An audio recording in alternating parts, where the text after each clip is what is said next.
మొన్న పార్టీ ప్రకటించిన తర్వాత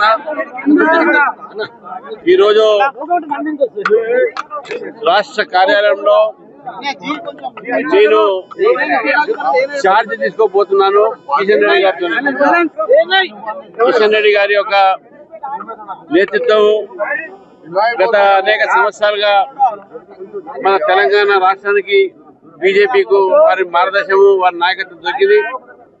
మరి పార్టీ యొక్క రాజ్యాంగం ప్రకారము ప్రజాస్వామ్య పద్ధతిలో కార్యకర్తలు పార్టీ యొక్క అధ్యక్షుని ఎన్నుకునేటటువంటి ప్రక్రియ పూర్తి అయిన తర్వాత ఈసారి నాకు అధిష్టానం అవకాశం ఇవ్వడం జరిగింది.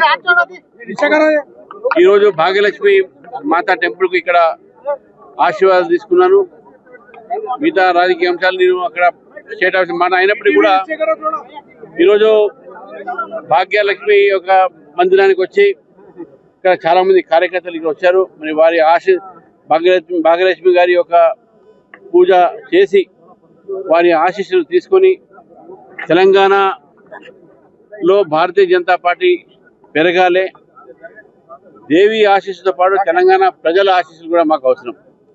కాబట్టి ఆ తెలంగాణ ప్రజల ఆశీస్సుల కోసం తెలంగాణ సస్యశ్యామలంగా ఉండాలి, సుఖంగా ఉండాలి. తెలంగాణ ప్రజలు భారతీయ జనతా పార్టీని నమ్ముకున్నందుకు భారతీయ జనతా పార్టీ కూడా తప్పకుండా తెలంగాణ ప్రజలకు న్యాయం చేస్తుంది.